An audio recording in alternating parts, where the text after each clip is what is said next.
Hello everyone, क्या हाल चाल यार सभी के। आई होप सभी लोग बढ़िया होंगे। सभी लोगों की पढ़ाई जोर और शोर से चल रही होगी। और इस पर्टिकुलर वीडियो में हम लोगों को आगे बढ़ना है हमारे एटॉमिक स्ट्रक्चर की जर्नी में। ठीक है, आई होप यार आप लोगों को मज़ा आ रहा होगा, है ना, क्योंकि मेरे को बहुत मज़ा आ रहा है ये चैप्टर पढ़ाने में। और सारी चैप्टर मज़ा आता है यार पढ़ाने में, तो है ना। तो आप लोगों को भी यार अच्छा लग रहा होगा ये चैप्टर पढ़ के, इंटरेस्टिंग हो रहा होगा। थोड़ी थोड़ी चीज़ें जहाँ पे टफ होती हैं वहाँ पे यार मैंने बहुत कोशिश करी आपको कि एक ही चीज़ यार दो दो तीन तीन चार चार बार रिपीट करके आप लोगों को समझाते हुए आगे बढ़ूँ। ठीक है, तो फील लेते हुए चलो। जो जो यार आप लोगों को पढ़ाया जा रहा है वो आप लोग आराम से बढ़िया तरीके से समझते हुए चलो। बहुत अच्छे से आपको चीज़ें क्लियर हो जाएंगी, बहुत अच्छे से आपको चीज़ें क्लियर हो जाएंगी। बस आराम से आप लोग सीखते हुए चलिए। ठीक है, चलो। तो देखो यार हम लोगों ने क्या क्या देख लिया है। फर्स्ट वीडियो में हम लोगों ने कुछ यार बेसिक बातें देख ली थी। ठीक है, जो आपके डिस्कवरीज थी इलेक्ट्रॉन की, प्रोटॉन की, न्यूट्रॉन की, ये सब देख ली थी। सेकंड जो वीडियो था उसमें हम लोगों ने बात कर ली थी आपके एटॉमिक मॉडल्स हम लोगों ने इंट्रोड्यूस करे थे। उसमें जे थॉमसन मॉडल देख लिया था, उसका क्या ड्रॉबैक है इसकी बात कर ली थी। फिर रदरफोर्ड भैया का एक्सपेरिमेंट देखा था, उनका मॉडल देखा था और उनके रिजल्ट्स भी देखे थे। फिर एंड में हम लोगों ने उनका क्या आपका डिसएडवांटेज था, उनकी क्या लिमिटेशंस थी, उनके मॉडल की क्या ड्रॉबैक थे, ये सारी चीजें कवर कर ली थी। ठीक है, अब देखो और कौन से मॉडल बचे हैं और आपके दो मॉडल बचे हैं, अपने बोहर मॉडल है और क्वांटम मॉडल है। लेकिन यार उनको पढ़ने से पहले हम लोगों को कुछ और चीज़ें पढ़नी पड़ेंगी, कुछ और हथियार हमारे पास होने चाहिए ताकि हम लोग आगे के एटॉमिक मॉडल्स पढ़ सकें। ठीक है, तो अब यार वही सब चलेंगे एक दो लेक्चर्स, फिर आप लोगों के वापस मॉडल्स री इंट्रोड्यूस होंगे। ठीक है, तो चलो सबसे पहले बात करते हैं यार एटॉमिक नंबर और मास नंबर की। यार ये बहुत बेसिक चीज़ है, आप लोगों को पता होगा, बिल्कुल पता होगा, लेकिन फिर भी हम लोग एक बार इसे देख लेते हैं, एक बार इसे देख लेते हैं। ठीक है, एटॉमिक नंबर और मास नंबर की बात करनी है। कोई सा भी अगर एलिमेंट होता है, देखो कोई सा भी अगर एलिमेंट होता है तो उसको रिप्रेजेंट कैसे किया जाता है। ठीक है, जैसे हम लोग बात करें रिप्रेजेंटेशन ऑफ एलिमेंट की, रिप्रेजेंटेशन ऑफ एलिमेंट, कोई सा भी अगर एलिमेंट है तो उसको रिप्रेजेंट कैसे करा जाता है ये आप लोगों को देखना पड़ेगा। उसको कैसे रिप्रेजेंट करा जाता है, जैसे ये x कोई सा भी एलिमेंट है, इधर नीचे लिखा जाता है z, ऊपर लिखा जाता है a। एटॉमिक नंबर क्या होता है, z होता है, और मास नंबर क्या होता है, a। ठीक है, तो ये जो नीचे लिखा है हमने, ये क्या होता है उसका एटॉमिक नंबर, है ना। आराम से यार सीखते जाओ। आई नो यार ये आपको पता होगा, लेकिन फिर भी हम लोग एक बार इसे एक बार कवर कर लेते हैं। ठीक है, ए क्या होता है, मास नंबर, ए क्या होता है, मास नंबर, करेक्ट। ठीक है, अच्छा जो आपका ए होता है, जो कि क्या है, मास नंबर है, वो बताता क्या है आपको, ए आपको बताता क्या है, ए आपको बताता है number of protons plus number of neutrons. कि यार एक न्यूक्लियस में कितने आपके प्रोटॉन्स हैं और कितने आपके न्यूट्रॉन्स हैं, नंबर ऑफ न्यूट्रॉन्स। ये कौन बताता है, ये कौन बताता है, आपके ए बताता है, मास नंबर। एक और होता है जेड, जेड क्या बताता है आपको, नंबर ऑफ प्रोटॉन्स। जेड क्या बताता है, नंबर ऑफ प्रोटॉन्स। ठीक है, जेड बताता है आपको नंबर ऑफ प्रोटॉन। ठीक है, और अगर मैं देखो ए हो गया आपका number of proton plus neutron, Z हो गया आपका नंबर ऑफ प्रोटॉन्स। अगर इन दोनों को मैं सब्ट्रैक्ट करूं, जैसे मैं ए माइनस जेड लिखना चाहूं, ए माइनस जेड लिखना चाहूं, तो वो क्या होते हैं, नंबर ऑफ न्यूट्रॉन्स। वो क्या होते हैं आपके नंबर ऑफ न्यूट्रॉन्स। कैसे निकालते हो, A minus Z, mass number minus atomic number आपका आ जाता है न्यूट्रॉन्स, जेड है प्रोटॉन्स और ए है आपका प्रोटॉन और न्यूट्रॉन का कॉम्बिनेशन। ठीक है, ऐसे रिप्रेजेंट करते हो आप किसी भी एलिमेंट को, कोई सा भी अगर एलिमेंट आ जाए तो ऐसे आप लोग उसे रिप्रेजेंट कर सकते हैं। ठीक है, अब देखो यार इसमें कैसे टाइप के आपसे क्वेश्चन पूछे जा सकते हैं, बहुत बहुत आसान क्वेश्चन है यार इसमें पूछे जा सकते हैं। जैसे आप लोगों को बताना है, आप लोगों को बताना है find number of protons, neutrons and electron. ये डॉलर साइन मेरा इलेक्ट्रॉन, वो मेरा एंड है ना, तो इससे उसको समझ जाना है आपको। इन यूरेनियम है 92 और 238, तो आपको क्या बताना है, प्रोटॉन बताने हैं, न्यूट्रॉन बताने हैं और इलेक्ट्रॉन्स बताने हैं। ठीक है, बताओ, है ना, बहुत आसान है यार, ये तो बच्चों वाली चीजें हैं यार ये। ठीक है, तो अगर आपको प्रोटॉन बताना है तो क्या होता है बेसिकली, ये नीचे जो एटॉमिक नंबर दे रखा है, तो कितने हो गए, 92 हो गए। न्यूट्रॉन बताना है तो क्या करो, मास नंबर और एटॉमिक नंबर को माइनस कर दो, 238 माइनस 92, ये कर लेना यार, करें क्या, चलो ये क्या गया 623 में से आपका ये माइनस तो 146 है ना, 146 होगा ना, देख लो यार एक बार, 146 ठीक है ना। 146। अच्छा, इलेक्ट्रॉन कितने हो जाते हैं? इलेक्ट्रॉन आपके प्रोटॉन के बराबर ही होंगे, विच इज व्हाट 92। ऐसा क्यों लिख रहा हूं मैं इलेक्ट्रॉन में 92 क्यों लिख रहा हूं? क्योंकि देखो यार, ये जो लिखा हुआ है यूरेनियम 238 और 92, ये ओवरऑल क्या है? इलेक्ट्रिकली न्यूट्रल है। इस पूरे पे कोई भी चार्ज दे रखा है क्या? नहीं। तो जितने आपके प्रोटॉन्स होंगे उतने ही क्या रहेंगे? आपके इलेक्ट्रॉन्स रहेंगे। उतने ही आपके क्या रहेंगे? इलेक्ट्रॉन रहेंगे। ये तो बहुत ही नॉर्मल सी बात है। इलेक्ट्रॉन तो यार फाइंड कर ही लोगे। और देखो और क्या बोल रहा है, एक और क्वेश्चन देख लो ऐसा ही, find number of proton, neutron and electron in sulphate. चलो SO4 2 माइनस, SO4 2 माइनस में जरा बताओ कितने प्रोटॉन होंगे, कितने न्यूट्रॉन होंगे और कितने आपके इलेक्ट्रॉन्स रहेंगे। इंडिविजुअली निकाल लेना यार सबके। क्या करना? इंडिविजुअली सबके निकाल लीजिए आपके प्रोटॉन, न्यूट्रॉन और इलेक्ट्रॉन, और सबके ऐड कर देना, सबके ऐड कर देना। जैसे देखो अगर हम लोग प्रोटॉन पे फोकस करें, देखिए हम लोग अगर जैसे प्रोटॉन पे फोकस करें तो सल्फर की बात करें तो सल्फर के पास, सल्फर का एटॉमिक नंबर कितना होता है? 16। ये देखो यार, एटॉमिक नंबर तो यार आपको याद होने चाहिए, एटॉमिक नंबर आपको याद होने चाहिए। आप लोगों ने यार हमें पढ़े ही होंगे, 20 तक तो जनरली याद रहते हैं, उसके आगे के मैं आप लोगों को इसी चैप्टर में सिखा दूंगा, ठीक है। लेकिन एटॉमिक नंबर यार मैं एक्सपेक्ट कर रहा हूँ कि आप लोगों को याद है, और याद नहीं है तो यार उसको याद कर लेना, ठीक है। जो सल्फर है उसका कितना रहता है? 16 रहता है, ठीक है। 16 रहता है एटॉमिक नंबर उसका। आपका जो ऑक्सीजन रहता है, उसका कितना रहता है? 8 होता है। तो उसके पास कितने प्रोटॉन्स होते हैं? 8 प्रोटॉन्स होते हैं। ऐसे कैसे हैं? 4 है ना, तो 4 इंटू 8, तो बेसिकली क्या आ गया? 16 और आपका ये 32, तो कितना हो गया? 48 हो गया, ठीक है। ये 48 हो गया, प्रोटॉन्स हो गए, है ना, प्रोटॉन्स हो गए। अच्छा, अगर इलेक्ट्रॉन मुझे निकालने हैं तो कैसे निकालूंगा यार? इलेक्ट्रॉन मैं कैसे निकालूंगा? देखो, या तो आप ऐसे कर सकते हो, जैसे सल्फर है, सल्फर के पास कितने इलेक्ट्रॉन होते हैं? 16 प्लस आपके पास ऑक्सीजन है, ऑक्सीजन के पास कितने इलेक्ट्रॉन्स होते हैं? कितने होते हैं? 8 होते हैं, 8 होते हैं। तो 4 इंटू 8 प्लस ये 2 इलेक्ट्रॉन फोर्सफुली डाले गए हैं। देखो 2 नेगेटिव है ना, तो 2 इलेक्ट्रॉन फोर्सफुली डाले गए हैं, तो यहां पे 2 इलेक्ट्रॉन ऐड कर देना, तो ये कितना आ जाएगा? 50। और चाहो तो आप इसको, ये जो ये मैं अभी स्क्वायर में ले रहा हूं, ये है जो, ये बेसिकली क्या है? 48 है ना, ये बेसिकली क्या है? 48। तो 48 प्लस 2 डायरेक्ट भी लिख सकते थे, क्योंकि यार प्रोटॉन जितने बराबर तो होते ही हैं। अगर न्यूट्रल एटम होता ना, न्यूट्रल एटम होता तो प्रोटॉन और इलेक्ट्रॉन क्या रहते हैं? बराबर रहते हैं। अब अगर नेगेटिव चार्ज है तो मैंने 2 ऐड कर दिया, सपोज करो पॉजिटिव चार्ज होता तो मैं सब्ट्रैक्ट कर देता, ठीक है। अच्छा, अब न्यूट्रॉन देख लो यार, जैसे आपका सल्फर है तो सल्फर का जो ऐसे ऐसे लिखते हैं सल्फर को हम 16 32, ठीक है। और जैसे ऑक्सीजन को हम लिखते हैं 8 16। तो आपको क्या निकालने हैं? न्यूट्रॉन निकालने हैं। तो 32 माइनस 16 करोगे तो कितना आ गया? 16 आ गया, प्लस 4 इंटू दिस 16 माइनस 8, तो कितना हो गया? 8। तो 4 इंटू 8, ठीक है। तो ये भी कितना आ गया? 48। ये भी कितना आ गया? 48। तो ऐसे करके यार आप लोगों से इलेक्ट्रॉन, प्रोटॉन और न्यूट्रॉन निकलवा सकता है। कोई दिक्कत नहीं है यार, ये तो बहुत ही आसान चीजें हैं, बहुत ही आसान चीजें हैं, ठीक है। ऐसे करके आप लोग निकाल सकते हो। चलो चलिए आगे बढ़ते हैं। अब यार कुछ आपकी टर्मिनोलॉजीज आ रही हैं, कुछ आपकी डेफिनेशंस आ रही हैं, वो हमको देखनी है। देखो सम इंपॉर्टेंट टर्म्स, और इसके भी जो एग्जांपल्स आते जाएंगे वो हम लोग कवर करते जाएंगे। सम इंपॉर्टेंट टर्म्स, सबसे पहले कौन आ रहा है? आइसोटोप्स क्या होते हैं? सेम एटॉमिक नंबर, मतलब Z सेम है बट डिफरेंट मास नंबर उनका क्या रहता है? अलग अलग रहता है, मास नंबर उनका अलग अलग रहता है। जैसे देखो हम बात करें हाइड्रोजन के आइसोटोप्स की, जैसे ये हाइड्रोजन, यहाँ पे 1 1, यहाँ पे ड्यूटेरियम, हाइड्रोजन के 3 आइसोटोप्स होते हैं, हाइड्रोजन, ड्यूटेरियम और ट्रिटियम, मतलब इनको ये भी बोलते हैं प्रोटियम, ड्यूटेरियम और ट्रिटियम भी बोलते हैं। तो ये जब हम लोग हाइड्रोजन चैप्टर पढ़ेंगे तो ये हम लोग उसमें कवर करेंगे। तो ध्यान से देखो, एटॉमिक नंबर ये है ना, एटॉमिक नंबर ये तो क्या है?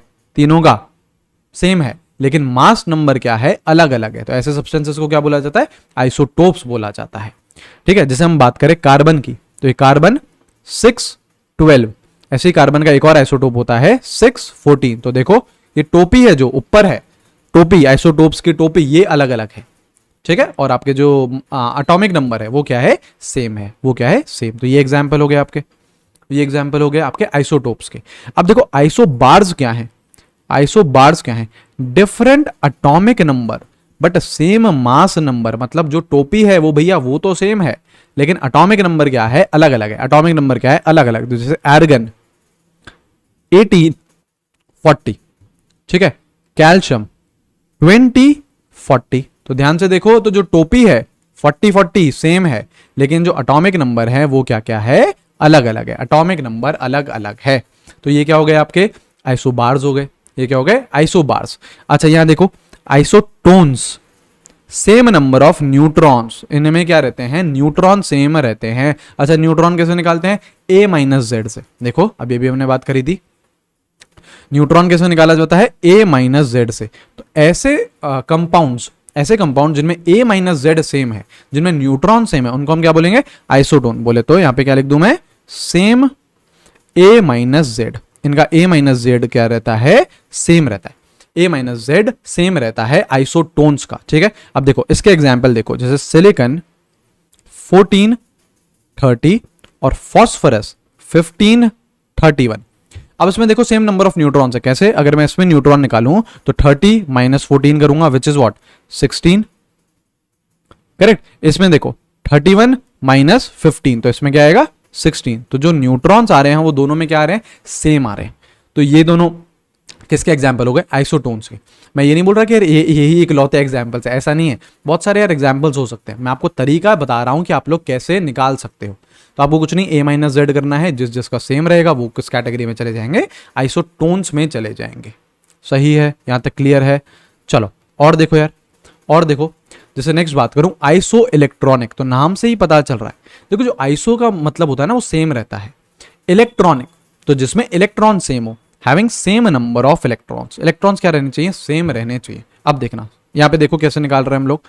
जैसे सपोज करो N2 है, एक नाइट्रोजन में कितने इलेक्ट्रॉन होते हैं, 7 होते हैं। तो दो में कितने होंगे, 2 into 7 which is what 14 electron, correct. ठीक है, CO इसकी जरा बात कर लेते हैं। इसमें देखो कितने इलेक्ट्रॉन्स होंगे, कार्बन में कितने इलेक्ट्रॉन होते हैं, 6 होते हैं भैया। ऑक्सीजन में कितने होते हैं, 8 होते हैं। तो यहाँ पे कितने हो गए 14 इलेक्ट्रॉन। तो दोनों के इलेक्ट्रॉन सेम है, बिल्कुल। तो ये क्या है, ये क्या हो गया आपका आइसो इलेक्ट्रॉनिक हो गया। ऐसे ही ये देखो जैसे यार CN माइनस, देखो कार्बन में कितने 6, नाइट्रोजन में कितने 7, एक आपने फोर्सफुली डाला है तो यहाँ पे क्या कर दो +1 कर दो। तो इसके भी कितने आ रहे हैं 14 इलेक्ट्रॉन। तो ये तीनों क्या है, आइसो इलेक्ट्रॉनिक है। तीनों क्या है, आइसो इलेक्ट्रॉनिक। तो आइसो इलेक्ट्रॉनिक अब आप निकाल सकते हो, सेम नंबर ऑफ इलेक्ट्रॉन्स होने चाहिए, सेम नंबर ऑफ इलेक्ट्रॉन्स होने चाहिए। जैसे देखो और देखो, जैसे आपका जैसे Na+, तो बताओ न्यूट्रल अगर सोडियम होता है, न्यूट्रल सोडियम, तो उसमें कितने इलेक्ट्रॉन होते हैं 11। एटॉमिक नंबर उसमें क्या होता है 11 होता है, ठीक है। तो एक आपने इलेक्ट्रॉन निकाल लिया तो उसमें इसके कितने इलेक्ट्रॉन हो जाएंगे, 10 इलेक्ट्रॉन हो जाएंगे ना। न्यूट्रल में यार 11 होते हैं, एक अगर निकाल लिया तो कितने हो जाएंगे 10। ऐसे ही Mg+2, इसमें कितने इलेक्ट्रॉन होते हैं, न्यूट्रल में कितने होते हैं, Mg मैग्नीशियम के न्यूट्रल में कितने होते हैं 12। दो आपने निकाल लिए तो यहाँ पे 10 इलेक्ट्रॉन। एल्यूमिनियम +3, न्यूट्रल एल्यूमिनियम में कितने होते हैं 13 इलेक्ट्रॉन्स, 3 आपने निकाल लिए तो 10 इलेक्ट्रॉन यहाँ पे। तो देखो सब में इलेक्ट्रॉन क्या है सेम। तो ये सारे के सारे क्या हो गए आपके आइसो इलेक्ट्रॉनिक स्पीशीज हो गए। ये क्या हो गए आइसो इलेक्ट्रॉनिक स्पीशीज हो रहा है। आ रही है बात समझ में, आ रही है बात समझ में। ऐसे करके आपको चलना है, क्लियर है। चलिए बहुत बढ़िया। अब नेक्स्ट देखो, नेक्स्ट क्या है आपका आइसोडाइफर्स। नेक्स्ट है आइसोडाइफर्स, क्या बोल रहा है, atoms having same isotopic number, मतलब न्यूट्रॉन एक्सेस। पहले बात तो ये देखो यार कि आइसोटोपिक नंबर होता क्या है। देखो एग्जाम्पल से पहले इसे समझो, आइसोटोपिक नंबर, और या फिर इसे और क्या बोलते हैं हम लोग, न्यूट्रॉन एक्सेस बोलते हैं। बेसिकली ये क्या होता है, ये होता है number of neutrons minus number of protons, number of neutrons minus number of protons. Isotopic number ऐसे निकाला जाता है, नंबर ऑफ न्यूट्रॉन्स ले लो माइनस नंबर ऑफ प्रोटॉन्स ले लो। अब बताओ यार नंबर ऑफ न्यूट्रॉन्स कैसे निकालते हैं, A माइनस Z से, ठीक है। प्रोटॉन्स कैसे निकालते हैं Z से, तो सब्ट्रैक्ट कर दो Z से, ठीक है। तो ये बेसिकली क्या हो रहा है A माइनस 2Z हो रहा है, ये क्या हो रहा है A माइनस 2Z। तो चाहो तो ऐसे डायरेक्टली भी लिख सकते हो इसको, देखो इधर ऑफ लगा दो A माइनस 2Z, मतलब ऐसे स्पीशीज जिसका A माइनस 2Z सेम होगा, ऐसे स्पीशीज जिसका A माइनस 2Z सेम होगा उनको हम क्या बोलेंगे आइसोडाइफर्स, उनको हम क्या बोलेंगे आइसोडाइफर्स, ठीक है। उनमें सेम आइसोटोपिक नंबर है या फिर उनका न्यूट्रॉन एक्सेस सेम है। जैसे देखो हम लोग एग्जाम्पल की बात करते हैं, इधर हम लोग एग्जाम्पल की बात करते हैं तो नाइट्रोजन 7 15 ये ले लीजिए, और ऑक्सीजन का ले लो 8 17। तो जरा देखो ये क्या आपके एग्जाम्पल हैं आइसोडाइफर्स के, निकालो एक बार, निकालो a माइनस 2z निकालो ना, a क्या है 15 माइनस 2 इंटू 7, देखो ना यार 15 माइनस 2 इंटू 7 तो कितना आ रहा है 1 आ रहा है ना। ऐसे सिमिलरली 17 माइनस 2 इंटू 8 तो ये भी कितना आएगा 1 आएगा। तो इसका आइसोटोपिक नंबर क्या है, दोनों का सेम है। न्यूट्रॉन एक्सेस क्या है, सेम है। तो ये क्या हो गए, कौन सी कैटेगरी में लाया करेंगे, आइसोडाइफर्स में। बच्चा देखो मैं ये नहीं बोल रहा कि यार ये इकलौते आइसोडाइफर्स होंगे दुनिया में, ऐसा नहीं है, आपको पहचान में आना चाहिए। तो आइसोडाइफर्स आप लोग सिंपली कैसे देखोगे, बस a माइनस 2z करके देख लेना, आपको अगर सेम मिल रहा है स्पीशीज का तो आइसोडाइफर्स है, नहीं तो नहीं, कोई दिक्कत नहीं, कोई दिक्कत नहीं, ठीक है। अच्छा अब देख लो आइसोस्टर्स, आइसोस्टर्स देखो, मॉलिक्यूल्स हैविंग, ध्यान देना, molecules having same number of atoms and same number of electrons. Atom भी सेम होने चाहिए एज वेल एज आपके इलेक्ट्रॉन्स भी सेम होने चाहिए। ऐसे मॉलिक्यूल को क्या बोलता हूं, आइसोस्टर्स। जैसे देखो आपका N2 है, ठीक है, और आपका CO है, CO है, तो देखो यहां पे इलेक्ट्रॉन्स कितने हुए, पहले आप चलो इलेक्ट्रॉन निकाल लो दोनों में, इलेक्ट्रॉन निकाल लो दोनों में, तो कितना 2 इंटू 7 14, यहां पे 6 इंटू 8 14, ठीक है, इलेक्ट्रॉन सेम है। एटम्स देखो यार जरा, N2 के मॉलिक्यूल में अगर हम बात करें तो 2 एटम है ना, 2 नाइट्रोजन के एटम है, बिल्कुल।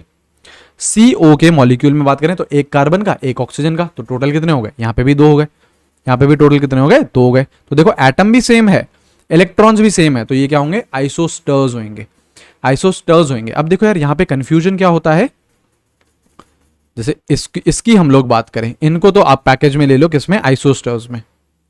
अब देखो कंफ्यूजन कहां होता है कि भैया ये डिफरेंस कैसे पता चलेगा आइसोस्टर्स में और आइसो इलेक्ट्रॉनिक में, ये यहां पे ये कंफ्यूजन आता है बच्चों को। तो ये जो मैंने लिखा है देखो, ये आइसोस्टर्स है, बिल्कुल, क्योंकि इनके इलेक्ट्रॉन सेम है और एटम सेम है, एज वेल एज ये आइसो इलेक्ट्रॉनिक भी है, क्योंकि यार आइसो इलेक्ट्रॉनिक के लिए तो एक ही कंडीशन है, क्या, कि बस इलेक्ट्रॉन सेम होने चाहिए, तो इलेक्ट्रॉन्स तो सेम है ना। तो these are isoelectronic, these are isoelectronic, और आइसोस्टर्स भी हैं क्योंकि इलेक्ट्रॉन सेम होने के साथ साथ इनमें एटम्स भी सेम है, सेम नंबर ऑफ एटम्स है, ठीक है, तो 2 2 है, तो आइसोस्टर्स भी हो गए। लेकिन जैसे अगर ये होता Na plus Mg plus 2 Al plus 3, तो यहां पे 10 इलेक्ट्रॉन, जैसे मैंने ऊपर बताया आपको 10 इलेक्ट्रॉन, 10 इलेक्ट्रॉन, तो ये क्या है, ये सिर्फ और सिर्फ आइसो इलेक्ट्रॉनिक है यार, ये सिर्फ और सिर्फ क्या है, आइसो इलेक्ट्रॉनिक है, ये मॉलिक्यूल्स नहीं है यार, ये मॉलिक्यूल्स नहीं है, ये क्या है, आयन्स है। मॉलिक्यूल है क्या यार, ये नहीं ना, ये मॉलिक्यूल नहीं है, सोडियम का आयन है, मैग्नीशियम का आयन है, एल्यूमिनियम का आयन है, तो ये आइसोस्टर्स में नहीं जाएगा। मतलब आइसोस्टर्स में सिर्फ और सिर्फ कौन जाते हैं, मॉलिक्यूल्स जाते हैं, आइसोस्टर्स में सिर्फ और सिर्फ कौन जाते हैं, मॉलिक्यूल्स जाते हैं, ठीक है। इधर चाहो तो साइनाइड भी ले सकते हो, जैसे ये था Cn-, ये भी आइसोस्टर होएगा, क्योंकि Cn- का क्या है, मॉलिक्यूल है, 2 एटम जुड़ रहे हैं ना, कार्बन और नाइट्रोजन जुड़ रहे हैं, तो ये मॉलिक्यूल है। यहां पे ये इंडिविजुअल आइडेंटिटीज हैं, ये मॉलिक्यूल नहीं है, ये मॉलिक्यूल नहीं है, ठीक है। तो ये केवल और केवल कौन हो जाएंगे, आइसो इलेक्ट्रॉनिक। लेकिन जो आइसोस्टर्स हैं वो आपके मॉलिक्यूल्स होना जरूरी है। तो N2 एक मॉलिक्यूल है, CO एक मॉलिक्यूल है, as well as Cn-, cyanide ये भी तो मॉलिक्यूल है, भले ही इस पे चार्ज है, उससे फर्क नहीं पड़ता है, लेकिन है तो मॉलिक्यूल ना, है तो मॉलिक्यूल। आपके 2 एटम्स हैं अलग अलग, कार्बन और नाइट्रोजन, तो है ये मॉलिक्यूल ही, ठीक है। और इसमें इलेक्ट्रॉन भी सेम है और इसमें एटम्स भी सेम है, 2 एटम है कार्बन और नाइट्रोजन के, तो ये भी क्या हो जाएगा, आइसोस्टर्स हो जाएगा, ठीक है। लेकिन आइसो इलेक्ट्रॉनिक के लिए सिर्फ और सिर्फ इलेक्ट्रॉन बराबर हो तो ही चल जाता है। लेकिन आइसोस्टर्स के लिए आपको एक और कंडीशन देखनी होती है कि यार उनमें सेम नंबर ऑफ एटम्स भी होने चाहिए, ठीक है। क्लियर है, ये चीज समझ में आ गई है। चलो, तो ये हम लोगों ने कुछ बेसिक डेफिनेशंस देख ली, बेसिक टर्म्स देख ली हम लोगों ने, है ना। क्या ये पूछे जाएंगे यार आप लोगों से आपके एग्जाम में, उसकी प्रोबेबिलिटी बहुत कम है, लेकिन हमको पता होने चाहिए, आगे हो सकता है कि यार कभी हमको यूज करना पड़ जाए। इसमें सबसे ज्यादा कॉमन तो ये है, आइसोटोप्स कॉमन है, आइसोबार्स कॉमन है, और ये आपका आइसो इलेक्ट्रॉनिक कॉमन है, ठीक है। सबसे 3 तो ये कॉमन है, बाकी 3 भी यार आपको आने ही चाहिए, बाकी 3 भी आने चाहिए, सही है, ये चीज करेक्ट है। चलो और देखो, अब यार जरा हम बात करते हैं डुअल नेचर ऑफ लाइट के। ध्यान से सुनना, अब है ना चीजें थोड़ी सी अलग होने वाली, थोड़ी सी अलग होने वाली। देखो हमको यार पता है कि लाइट जनरली क्या होती है, एक वेव होती है, ये पता है ना। जैसे हम लोग क्या बोलते हैं, जैसे आपकी सन से रेज आ रही हैं अर्थ की तरफ, सन से रेज आ रही हैं अर्थ की तरफ, ठीक है ना। तो हम लोग लाइट को मेजरली कैसे कंसिडर करते हैं, एक वेव की तरह करते हैं। अब तक हम लोग लाइट को एक कैसे कंसिडर करते हैं, एक वेव की तरह। लेकिन यार साइंटिस्ट लोगों ने ये पता लगाया कि यार लाइट के दो नेचर होते हैं, लाइट के दो नेचर होते हैं, डुअल नेचर ऑफ लाइट रहता है। कौन कौन से दो नेचर रहते हैं, लाइट का वेव नेचर तो होता ही होता है ना, वेव नेचर तो होता ही होता है, एज वेल एज आपका पार्टिकल नेचर भी होता है लाइट का। दो नेचर होते हैं लाइट के, wave nature as well as particle nature, दो नेचर होते हैं लाइट के, ठीक है। वेव नेचर तो यार हम लोग समझ पा रहे हैं कि हाँ यार रेज होती हैं, तो वेव नेचर तो होता ही होता है, पार्टिकल नेचर भी होता है। ये पता कैसे चला होगा, ये बच्चा पता चलता है एक्सपेरिमेंट्स करके। तो ऐसे कौन से एक्सपेरिमेंट हैं जो वेव नेचर ऑफ लाइट को बताते हैं कि yes light is a wave. ऐसे कौन कौन से एक्सपेरिमेंट्स हैं, जैसे इन मेजर को आप कहां पढ़ते हो, फिजिक्स में, जैसे रिफ्लेक्शन, ये एक ऐसा एक्सपेरिमेंट है जो बताता है कि yes light is a wave. जैसे रिफ्रैक्शन, ठीक है, जैसे इंटरफेरेंस, जैसे डिफ्रैक्शन। ये क्या है, ये आपके ऐसे एक्सपेरिमेंट्स हैं जो आपको बताते हैं कि ये लाइट इज अ वेव, ठीक है। तो इन एक्सपेरिमेंट से इन 4 एक्सपेरिमेंट से हमको पता चला कि यस लाइट एक वेव की तरह बिहेव करती है। बहुत अच्छी बात है। ऐसे ही यार कुछ ऐसे एक्सपेरिमेंट्स हैं जो ये बताते हैं कि यस लाइट एक पार्टिकल की तरह भी बिहेव कर सकती है, जैसे कि आपके ब्लैक बॉडी रेडिएशन। ये क्या है, एक एक्सपेरिमेंट है, ये एक थ्योरी है, ब्लैक बॉडी रेडिएशन, ठीक है। जैसे कि फोटो इलेक्ट्रिक इफेक्ट, ये दो जो फिनोमेना है, ये बताते हैं कि यस लाइट एक पार्टिकल भी है, लाइट एक पार्टिकल की तरह भी बिहेव करती है। ये दो एक्सपेरिमेंट्स बताते हैं। वेव नेचर कौन कौन बताता है, रिफ्लेक्शन, रिफ्रैक्शन, इंटरफेरेंस, डायफ्रैक्शन। और पार्टिकल नेचर कौन कौन बताता है, black body radiation and photo electric effect. ये जो है ना वेव नेचर, ये आप लोग जनरली पढ़ते हो केमिस्ट्री में, सॉरी, ये आप लोग पढ़ते हो फिजिक्स में। रिफ्लेक्शन क्या होता है, रिफ्रैक्शन, इंटरफेरेंस, ये सब आप कहां पढ़ते हो, फिजिक्स में पढ़ते हो। हम लोग मेजरली क्या पढ़ते हैं केमिस्ट्री में, पार्टिकल नेचर पढ़ते हैं। ब्लैक बॉडी रेडिएशन और फोटो इलेक्ट्रिक इफेक्ट पे हमारा पूरा फोकस रहेगा, ठीक है। हालांकि फिर भी मैं एक बार आपको हल्का फुल्का वेव नेचर मैं भी आपको पढ़ाऊंगा, बहुत ऊपर से, कि बेसिक डेफिनेशंस क्या होती हैं वेव की। यार वेव पे तो पूरा का पूरा चैप्टर है आपका फिजिक्स पे, है ना, तो उधर तो आप लोगों को जबरदस्त तरीके से पढ़ना ही है। हम लोग ज्यादा कंसर्न किसके लिए रहेंगे, पार्टिकल नेचर के लिए। लेकिन फिर भी मैं आपको वेव नेचर हल्का फुल्का बताऊंगा, उसकी मेन टर्मिनोलॉजीज मैं जरूर बताऊंगा आपको, ठीक है। Wave nature of light, heading डाल लो यार, हेडिंग डाल लो वेव नेचर ऑफ लाइट, ठीक है। देखो क्या होता है जैसे लाइट होती है, जो आपकी जैसे लाइट रहती है, ये जैसे एक वेव नेचर हम पढ़ रहे हैं लाइट का, तो ये आपके ने वेव बनाई, ये आपने ग्राफ लिया, एक्स और वाई का ग्राफ लिया, ये आपने वेव बनाई। वेव बनाने से पहले एक बात मैं यहाँ पे बता दूं, जो वेव नेचर रहता है ना, वो क्या रहता है, कंटिन्यूअस रहता है। अभी समझ में आएगा क्यों। वेव नेचर इज कंटिन्यूअस, कैसे, अभी आएगा समझ में। पार्टिकल नेचर क्या होता है, discontinuous. Particle nature is discontinuous in nature, ठीक है, पार्टिकल नेचर। चलो कैसे क्या वो भी बात करने वाले, ठीक है। अभी हम लोग वेव नेचर पढ़ते हैं।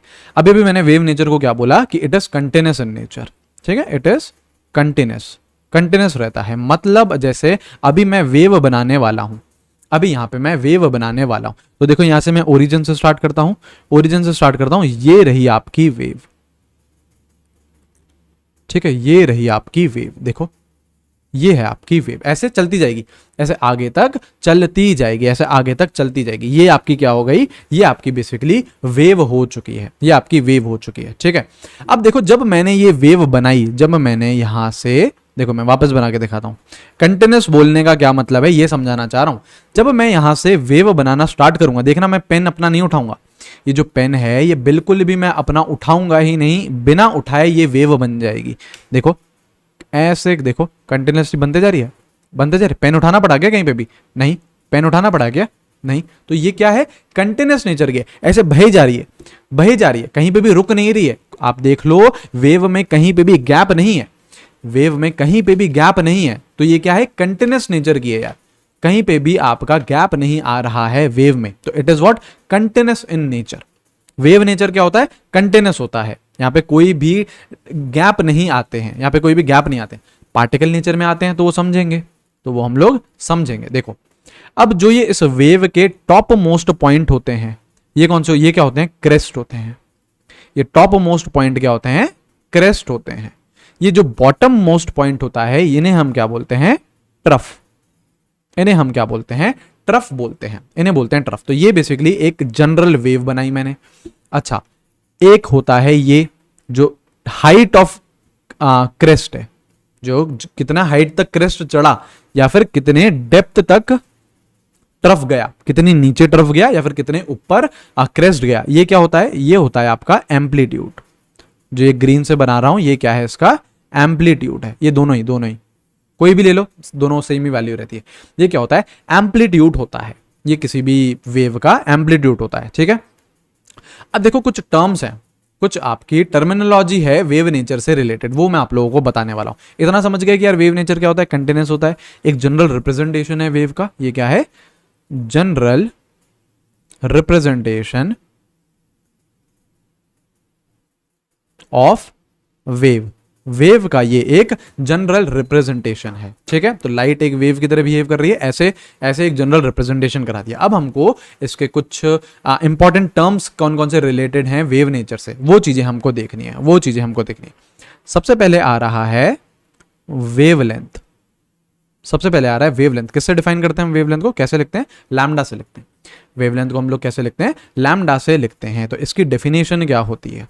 देखो येलो से लिखेंगे डेफिनेशंस। इसकी डेफिनेशन क्या होती है? डेफिनेशन होती है distance between two consecutive crest और टू कॉन्जिक्यूटिव ट्रफ्स। ये होती है आपकी वेवलेंथ। मतलब चलो डायग्राम में चलो। ये है क्रेस्ट, पहला क्रेस्ट, और ये रहा आपका दूसरा क्रेस्ट। दो कॉन्जिक्यूटिव क्रेस्ट ले लो या फिर दो कॉन्जिक्यूटिव ट्रफ ले लो, एक ही बात है। इन दोनों के बीच का जो डिस्टेंस होता है, उसको हम क्या बोलते हैं? वेवलेंथ बोलते हैं। और रिप्रेजेंट कैसे करते हैं? लैम्डा से। लैम्डा से। तो लैम्डा है क्या? Distance between two consecutive crest या फिर टू कॉन्जिक्यूटिव ट्रफ्स। है क्या ये? डिस्टेंस है यार, है क्या ये? डिस्टेंस। तो इसका यूनिट क्या हो जाएगा? मीटर। मतलब ऐसा यूनिट क्या हो जाएगा इसका? मीटर। वैसे मीटर में मेजर नहीं करते यार, मीटर तो बहुत बड़ा यूनिट रहता है। मैंने आप लोगों को छोटे छोटे यूनिट्स बताए हैं यार लेंथ के, एंगस्ट्रॉन्ग हो गया, नैनोमीटर हो गया। तो जनरली वेवलेंथ हमारी एंगस्ट्रॉन्ग और नैनोमीटर में ही आती है। लेकिन ऐसा यूनिट की बात करें तो वो तो मीटर ही रहेगा, ये किसकी बात कर ली? वेवलेंथ की। Distance between two consecutive crest और टू कॉन्जिक्यूटिव ट्रफ्स, सही है। नेक्स्ट हम बात करते हैं वेव नंबर। जो नेक्स्ट आपका है वो है वेव नंबर। इसका सिंबल कैसे रहता है? ऐसे म्यू बनाना होता है और इसमें बार लगाना होता है, ऊपर डंडी खींचनी होती है, म्यू और ऊपर डंडी, ठीक है। ये है क्या? डेफिनेशन सारी येलो से लिखते हैं, एक यूनिफॉर्मिटी मेंटेन हो जाएगी, ठीक है। ये है क्या? ये it is reciprocal of wavelength. निकालते कैसे हैं? It is reciprocal of wavelength, ठीक है। एंड डिफाइंड एज, इसकी डेफिनेशन क्या है? And defined as number of waves per unit length. एक यूनिट लेंथ, जैसे मैं 1 मीटर ले लूं तो उसमें कितनी नंबर ऑफ वेव्स हैं? एक यूनिट ले लूं तो उसमें कितनी नंबर ऑफ वेव्स हैं, ये बताता है आपको वेव नंबर। ये आपको बताता है उसका वेव नंबर, ठीक है। इसका फॉर्मूला क्या हो जाएगा? ये wave number is reciprocal of wavelength, तो it is 1/λ। It is what? 1/λ। ठीक है, यूनिट की बात करें तो यूनिट भी किसके हो जाएगा? लैम्डा के रेसिप्रोकल हो जाएगा ना यार। अगर लैम्डा का यूनिट मीटर है तो इसका क्या हो जाएगा? Metre inverse. सही है, ये क्या हो जाएगा इसका? मीटर इनवर्स हो जाएगा इसका यूनिट। करेक्ट है क्या? रेसिप्रोकल ऑफ वेवलेंथ है। और डिफाइन कैसे कर रहे हैं? Number of waves per unit length, कि एक अगर मैं लेंथ ले लूं, 1 मीटर ले लिया जैसे मैंने, तो उसमें कितनी नंबर ऑफ वेव्स हैं, कितनी नंबर ऑफ वेव्स है। ठीक है, तो ये हो गया आपका सेकंड डेफिनेशन। थर्ड डेफिनेशन की हम बात करें तो इट इज फ्रीक्वेंसी। फ्रीक्वेंसी, अब देखो यार इसे रिप्रेजेंट कैसे करा जाता है। कई बुक्स में यार, कई मॉड्यूल्स में आपको ऐसे मिलेगा, ये म्यू, ये होता है फ्रीक्वेंसी के लिए, या फिर हम लोग सिंपली एफ भी लिख सकते हैं। मेरे को यार ये एफ लिखना ज़्यादा पसंद है, सिंप्लिसिटी में बिलीव करते हैं, सीधे साधे इंसान है। ठीक है, तो मेरे को यार ये पसंद है कि यार मैं एफ लिखूंगा। मैं अपने जितने भी सब्सिक्वेंट लेक्चर्स आएंगे एफ लिखूंगा उसमें। कोई अगर आप बुक या मॉड्यूल फॉलो कर रहे हो तो यार उसमें आपको ज़रूर ये भी लिखा हुआ मिल सकता है, म्यू। ये म्यू भी आपको लिखा हुआ मिल सकता है। ठीक है, कोई दिक्कत नहीं, रिप्रेजेंटेशन है, बस एक रिप्रेजेंटेशन है। चलो अब इसको देखो, इसकी डेफिनेशन क्या है? इसकी डेफिनेशन है number of waves passing through a point in 1 second. In 1 second, 1 second में कितनी नंबर ऑफ वेव्स पास कर रही हैं एक पर्टिकुलर पॉइंट से, वो क्या हो जाएगी? उसकी फ्रीक्वेंसी हो जाएगी। जैसे देखो ये बात करें, ये थी ना वेव, ऐसे ट्रैवल कर रही थी, ऐसे ट्रैवल कर रही थी। सपोज करो मैं यहां से कोई सा भी एक पॉइंट पकड़ लूं, सपोज करो मैंने ये वाला पॉइंट पकड़ लिया, सपोज करो ये वाला पॉइंट पकड़ लिया। अब इस पॉइंट से मैंने ये पकड़ लिया कि 1 सेकेंड में कितनी वेव्स पास हो गई, 1 सेकेंड में कितनी वेव्स इस पॉइंट से पास हो गई, वो उसकी क्या बताती है? फ्रीक्वेंसी बताती है। वो उसकी क्या बताती है? फ्रीक्वेंसी। ठीक है, इसका यूनिट क्या होता है? इसका यूनिट रहता है हर्ट्ज। HZ भी लिखा हुआ मिल सकता है कहीं पे आपको, हर्ट्ज, एक ही बात है। या फिर और सेकंड इनवर्स, क्या रहता है? Second inverse. तो दोनों ही इसके यूनिट है। ज्यादातर आपको हर्ट्ज ही मिलेगा, लेकिन सेकंड इनवर्स कहीं पे लिखा हुआ है तो वो भी क्या है? फ्रीक्वेंसी का ही यूनिट है। वो भी क्या है? फ्रीक्वेंसी का ही यूनिट है। ठीक है, तो फ्रीक्वेंसी ये हो गई, ये फ्रीक्वेंसी की बात कर ली। और क्या है? और क्या है आपका? एम्पलीट्यूड। तो इसको मैंने आपको बताया ही था, आपको ये भी एम्पलीट्यूड। ठीक है, एम्पलीट्यूड, इसको आप लोग ए से रिप्रेजेंट कर सकते हैं। ये क्या होता है? बेसिकली कितनी हाइट पे क्रेस्ट है या फिर कितनी डेप्थ पे ट्रफ है। देखो यही था ना, जैसे देखो मैंने जो ग्रीन से मार्क किया, क्रेस्ट कितनी ऊपर चढ़ा या फिर ट्रफ कितनी नीचे आया, तो ये होता है आपका एम्पलीट्यूड। इसको हम कैसे लिख सकते हैं? It is basically height of crest, या तो हाइट ऑफ क्रेस्ट ऐसे डिफाइन कर लो, या फिर डेप्थ ऑफ ट्रफ, या फिर आप इसको ऐसे भी डिफाइन कर सकते हो। एक ही बात है, एक ही बात है। ठीक है, यूनिट क्या हो जाएगी? डिस्टेंस है ना यार बेसिकली, कि यार क्रेस्ट ऊपर कितना चढ़ा या ट्रफ कितना नीचे आया, तो यूनिट डिस्टेंस है, तो ऑब्वियसली यूनिट क्या रहेगी? मीटर ही रहेगी। यूनिट की डिस्टेंस क्या रहती है? मीटर ही रहती है। करेक्ट है, ये भी चीज सही है, ये भी चीज सही है। अच्छा, और लास्ट आपकी होती है वेलोसिटी। किसी वेव की वेलोसिटी, इसको मैं v से रिप्रेजेंट करता हूं। वेलोसिटी कैसे डिफाइन करते हो? कैसे डिफाइन करते हो? ऐसे डिफाइन करते हो कि it is distance travelled, it is distance travelled by wave per unit time. कितना डिस्टेंस ट्रैवल कर रही है wave in per unit time, मतलब 1 सेकेंड में कितना डिस्टेंस ट्रैवल कर रही है आपकी वेव। ठीक है यार, हमें पता है ना यार वेलोसिटी कैसे निकालते हो आप? डिस्टेंस अपॉन टाइम निकालते हो ना, तो कितना डिस्टेंस ट्रैवल हो रहा है पर यूनिट टाइम, वो ही क्या हो जाएगी? उसकी वेलोसिटी हो जाएगी। तो यूनिट क्या हो जाएगा इसका? यहाँ पे यूनिट क्या हो गया? मीटर पर सेकेंड। ठीक है, यूनिट क्या हो गया? मीटर पर सेकेंड हो चुका है।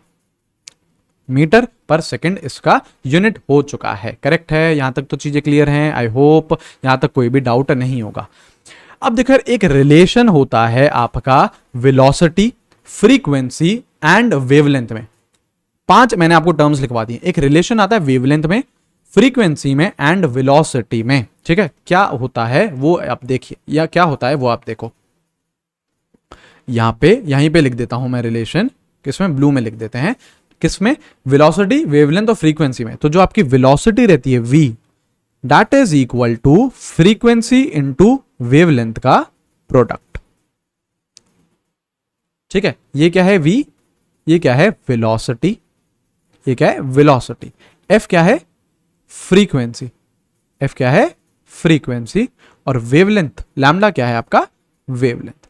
तो अगर आप फ्रीक्वेंसी और वेवलेंथ को मल्टीप्लाई करोगे तो आपके पास क्या आ जाएगी? उस वेव की वेलोसिटी आ जाएगी। ठीक है, इस चीज को ध्यान रखिएगा।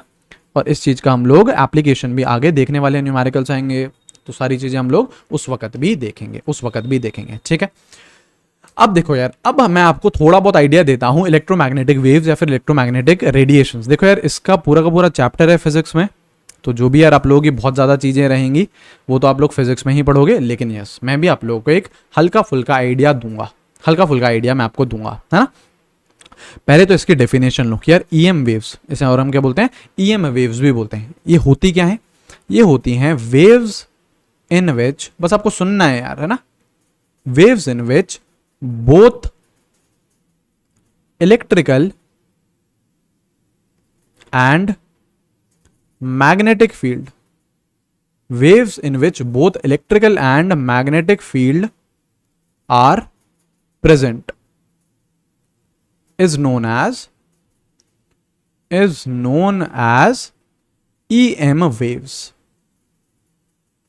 EM waves वो होती हैं जिसमें इलेक्ट्रिकल फील्ड भी होती है और मैग्नेटिक फील्ड भी रहती है, उसको हम क्या बोलते हैं? ईएम वेव बोलते हैं। देखना, ध्यान से देखना, मैं आपको ईएम वेव बना के दिखाता हूं यहां पे।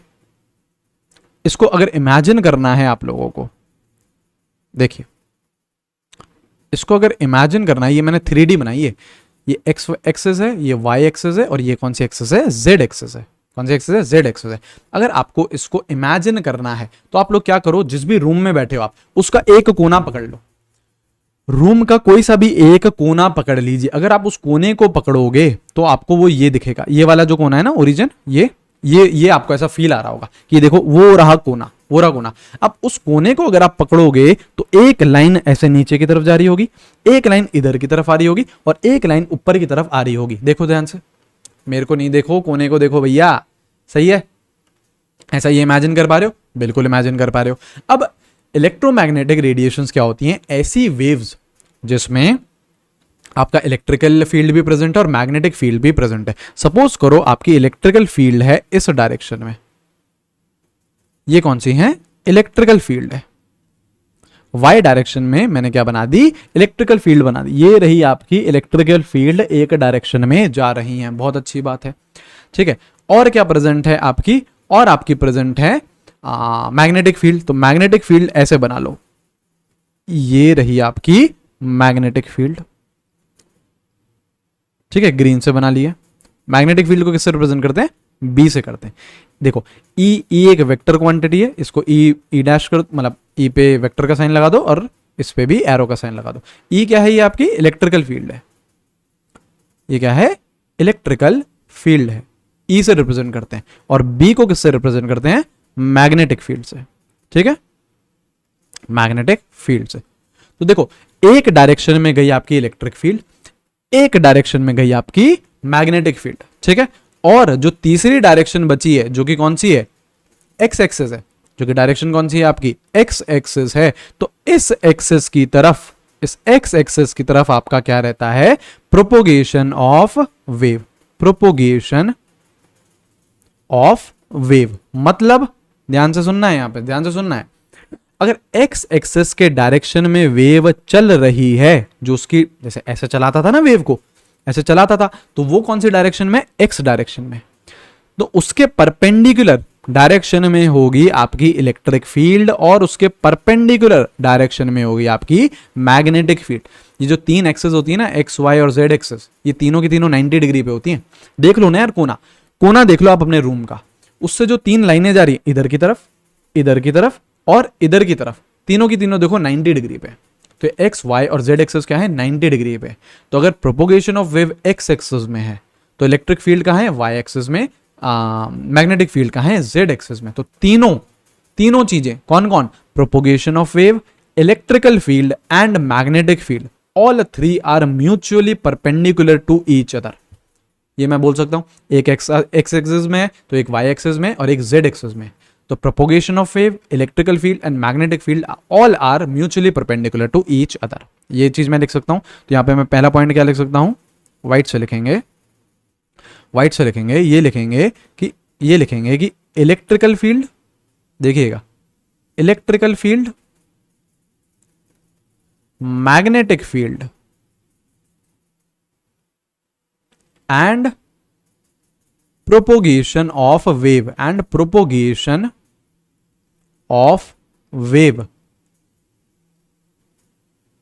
all are mutually perpendicular to each other। सही है, सब के सब क्या हैं, म्यूचुअली परपेंडिकुलर हैं एक दूसरे के, सब एक दूसरे के क्या हैं, म्यूचुअली परपेंडिकुलर है। सही बात है, ये पॉइंट सही है, ये पॉइंट समझ में आ गया, बिल्कुल। एक और पॉइंट क्या है, जो ईएम वेव्स होती हैं, ईएम वेव्स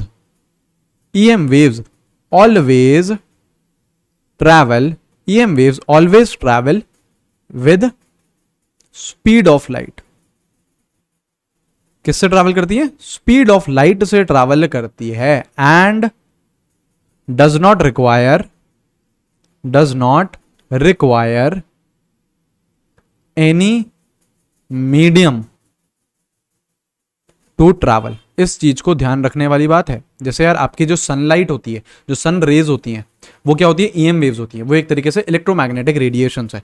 तो कितनी स्पीड से ट्रैवल करती हैं, स्पीड ऑफ लाइट से ट्रैवल करती हैं, और उनको कोई भी मीडियम नहीं चाहिए। जैसे देखो ना यार, जो आपका सन और अर्थ के बीच में क्या है, वैक्यूम है, सन और अर्थ के बीच में क्या है, वैक्यूम, तो उसके बीच में भी तो यार ट्रैवल कर जाती है, वो सन से आ जाती है ना यार अर्थ तक, है ना, तो बीच में वो वैक्यूम में भी ट्रैवल कर जा रही, तो उनको कोई भी मीडियम नहीं चाहिए ट्रैवल करने के लिए, कोई भी मीडियम नहीं चाहिए। और किस स्पीड से ट्रैवल करती है, स्पीड ऑफ लाइट से ट्रैवल करती है। मतलब इसकी वैल्यू कितनी होती है स्पीड ऑफ लाइट की, सी से आप रिप्रेजेंट करते हो, वैल्यू कितनी होती है 3 × 10⁸ मीटर पर सेकेंड। इतनी वैल्यू से, इतनी स्पीड से आपकी जो लाइट है वो ट्रैवल करती है। सी क्या है, speed of light.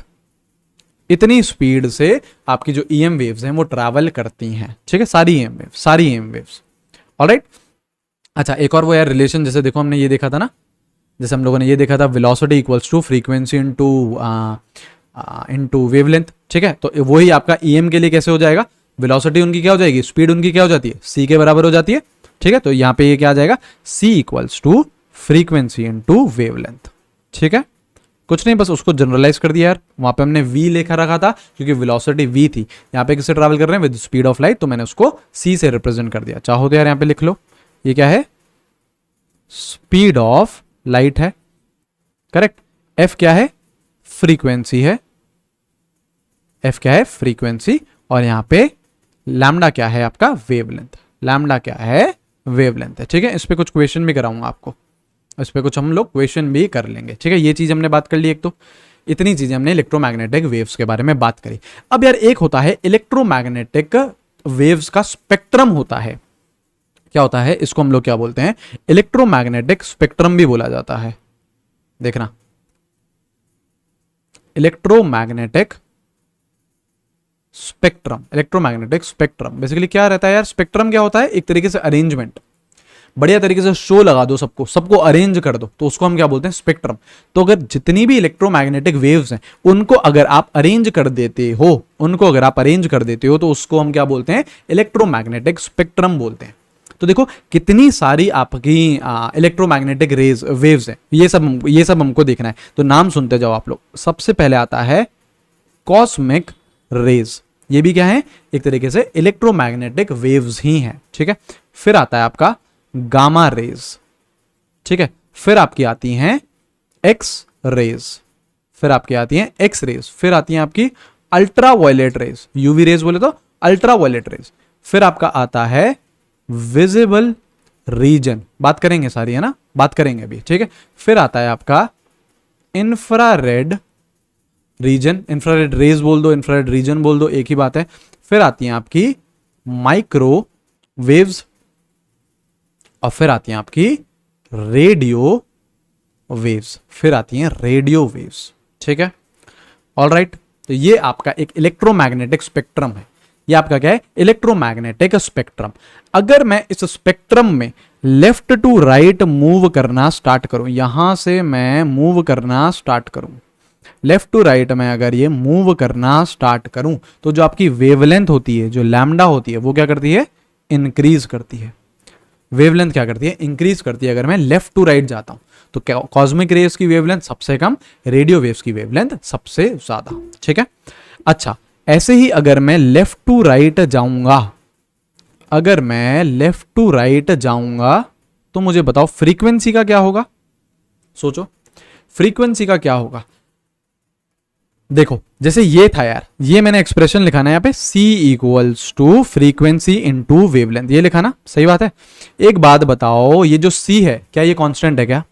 Speed of light तो कांस्टेंट है ना, वैल्यू लिख दी है मैंने 3 × 10⁸ मीटर पर सेकेंड, तो C क्या है, कांस्टेंट है। तो the product of frequency into wavelength, ये क्या है, constant. Product of frequency into wavelength क्या है, कांस्टेंट है, विच is what, speed of light. ठीक है, तो अगर वेवलेंथ बढ़ेगा तो फ्रीक्वेंसी घटेगा, क्योंकि दोनों इनवर्सली प्रोपोर्शनल होगा ना। देखो यार, दोनों का प्रोडक्ट क्या होना है, सेम होना है, दोनों का प्रोडक्ट क्या होना है, सेम। अगर मैं एक को बढ़ाऊंगा तो दूसरे को मेरे को ऑब्वियसली घटाना पड़ेगा। ठीक है, तो अगर left to right wavelength increase कर रहा है तो फ्रीक्वेंसी क्या करेगा, डिक्रीज करेगा। फ्रीक्वेंसी क्या करेगा, डिक्रीज करेगा। तो इन शॉर्ट आप ये बोल सकते हो कि जो वेवलेंथ और फ्रीक्वेंसी है, they are inversely proportional to each other, they are inversely proportional to each other. ठीक है, अच्छा इसको देखो यार, विजिबल रीजन। विजिबल रीजन क्या होता है, इसको अगर मैं यहाँ पे एक्सपैंड करके लिखूं तो विजिबल रीजन क्या होता है, आप लोगों ने नाम सुना होगा यार विबग्योर का, आप लोगों ने नाम सुना होगा विबग्योर का, तो वो बेसिकली विजिबल रीजन का ही होता है विबग्योर। अब विजिबल रीजन को ऐसे विबग्योर में भी बांट सकते हो, कुछ नहीं, वायलेट से लेके रेड तक, तो पूरा ये कलर का स्पेक्ट्रम होता है। लगभग लगभग जो वायलेट रहता है उसकी जो वेवलेंथ रहती है वायलेट की, लगभग 4000 एंगस्ट्रॉन्ग रहती है। ठीक है, कुछ बुक्स में 3500 मिल जाएगी, ऐसे मतलब अलग अलग रहता है, लगभग 4000 हम मान सकते हैं। और जो रेड रहता है उसकी लगभग 8000 एंगस्ट्रॉन्ग होती है। ठीक है, तो जो आपका विजिबल रीजन होता है वो 4000 से 8000 एंगस्ट्रॉन्ग में लाई करता है। कई बार यार आपको ये भी मिलेगा 3500 से 3500 से 7500, ये भी मिलेगा, 3800 से भी मिलता है, तो वो अलग अलग रहता है, लगभग 4000 मानते हैं, इतना चल जाता है, इतना चल जाता है। ठीक है, वैसे कोई पूछेगा नहीं आपसे, कोई भी नहीं पूछेगा। तो ये आपका रहता है VIBGYOR, this is what, this is your visible region. ये क्या है आपका विबग्योर, क्या होता है, विजिबल रीजन होता है। ठीक है, ये आपका विजिबल रीजन है। ऑलराइट, तो ये हो गया आपका इलेक्ट्रोमैग्नेटिक स्पेक्ट्रम, ये हो गया इलेक्ट्रोमैग्नेटिक स्पेक्ट्रम। अब देखो इस पे एक दो यार क्वेश्चन देख लेते हैं। क्वेश्चन बहुत आसान ही पूछे जाते हैं यार, कुछ ऐसा कोई टफ क्वेश्चन पूछा जाता नहीं है, ही नहीं टफ, अब तक तो आ ही नहीं है चीजें यार। If wavelength of a wave is 5000 angstrom, बोल रहा है then calculate frequency। Frequency calculate कर लो, एक ही तो फॉर्मूला है यार, वही लगाना है, एक ही फॉर्मूला है, वही लगाना है, लगा दो यार। चलो हो जाओ शुरू भैया, शुरू हो जाइए। जब आपको बोला जाए ना कि शुरू हो जाओ तो वीडियो पॉज करा करो और क्वेश्चन पे टूट जाया करो, क्वेश्चन पे टूट जाया करो। If wavelength of a wave is 5000 angstrom, then calculate frequency। कैसे होगा यार, आपने एक फॉर्मूला पढ़ा है ना, C equals to frequency into wavelength. तो C की वैल्यू क्या है, 3 × 10⁸, ये तो फिक्स्ड है वैल्यू, मीटर पर सेकेंड। ठीक है, फ्रीक्वेंसी आपसे पूछी है, अच्छा दे रखा है आपको एंगस्ट्रॉन्ग में, एंगस्ट्रॉन्ग में दे रखा है, और ये क्या है 3 × 10⁸ मीटर पर सेकेंड। तो दोनों को एक में तो कन्वर्ट करोगे, तो 5000 एंगस्ट्रॉन्ग का मतलब मीटर में कन्वर्ट करने में कितना हो जाएगा, 5000 × 10⁻10 मीटर हो जाएगा। तो ये कितना आ जाएगा आपका 5 × 10⁻7 मीटर। ये हो गया आपका मीटर में, तो इसको लिख दो 5 × 10⁻7। तो फ्रीक्वेंसी कितनी आ गई, देखो ये कितना आ जाएगा 3 × 10⁸ अपॉन 5 × 10⁻7। तो ये कितना आ रहा है 3/5 × 10⁻15 यूनिट हर्ट्ज। हर्ट्ज लिख दो या फिर पर सेकंड लिख दो, एक ही बात है। हर्ट्ज लिख दो या फिर पर सेकंड लिख दो, एक ही बात है। सही है, ये चीज करेक्ट है। चलो और देखो यार, ये एक क्वेश्चन हो गया, एक और क्वेश्चन करो। If wavelength of visible light, if wavelength of visible light varies from 4000 angstrom to 8000 angstrom. ये बोल रहा है then find range of frequency. ये भी बहुत ही आसान है, सेम ही तो क्वेश्चन है यार, सेम ही क्वेश्चन है। कर दो यार, फटाफट कर दो मेरे दोस्त, फटाफट कर दो, इसे फटाफट कर दीजिए। कैसे करोगे? बोल रहा है if wavelength of visible light varies from 4000 angstrom to 8000 angstrom then find range of frequency. मतलब आपको एक वेवलेंथ दे रखी है 4000 एंगस्ट्रॉम, इससे रिलेटेड कितनी फ्रीक्वेंसी होगी ये निकाल दो यार। फिर आपको एक 8000 एंगस्ट्रॉम की वेवलेंथ दे रखी है, इससे रिलेटेड कितनी फ्रीक्वेंसी होगी ये निकाल दो। बहुत आसान है, करो यार, आराम से सोचो समझो फिर उसे अटेम्प्ट करो। आराम से सोचो समझो और फिर उसे अटेम्प्ट करिए। देखो आपको सीधा सीधा वेवलेंथ कितनी दे रखी है, 4000 एंगस्ट्रॉम दे रखी है, तो ये लैम्डा मिनिमम है ना। सबसे छोटी वेवलेंथ कौन सी दे रखी है आपको, 4000 एंगस्ट्रॉम। पहली बात तो इसको मीटर में कन्वर्ट कर लो, तो 4000 into 10 to the power -10 metre which is what 4 into 10 to the power -7 metre हो जाएगा। करेक्ट। अब बताओ अगर वेवलेंथ मिनिमम है तो फ्रीक्वेंसी क्या होगी, मैक्सिमम। अभी हम देख के आए हैं, देखो वेवलेंथ और फ्रीक्वेंसी क्या रहते हैं, इनवर्सली प्रोपोर्शनल रहते हैं। ठीक है, चाहो तो यहां लिख लो lambda is inversely proportional to frequency. Correct है, तो दोनों क्या है यार, इनवर्सली प्रोपोर्शनल हैं, दोनों इनवर्सली प्रोपोर्शनल है। तो बस निकाल लो यार, अगर वेवलेंथ मिनिमम है तो फ्रीक्वेंसी क्या होगी, मैक्सिमम। फ्रीक्वेंसी मैक्सिमम होगी, फ्रीक्वेंसी क्या रहेगी, मैक्सिमम। कैसे निकालोगे, ये फॉर्मूला था ना, C equals to frequency into wavelength. तो कुछ नहीं, C डिवाइडेड बाय वेवलेंथ, क्या बोल सकता हूं मैं, फ्रीक्वेंसी। तो C की वैल्यू कितनी है, 3 इंटू 10 टू द पावर 8, सही है। और आपका वेवलेंथ कितना है, 4 इंटू 10 टू द पावर -7। तो इसका आंसर क्या आ रहा है, 3/4 into 10 to the power 15 hertz. 3/4 0.75 लिख देना, उसको फिर आप वो तो कन्वर्ट कर लोगे ना, वो सब आप कन्वर्ट कर लोगे। ठीक है, अच्छा ये क्या हो गया, लैम्डा मिनिमम हो गया। ऐसे ही लैम्डा मैक्स क्या दे रखा है, 8000 एंगस्ट्रॉम दे रखा है। पहले इसको किस में कन्वर्ट कर लो, मीटर में।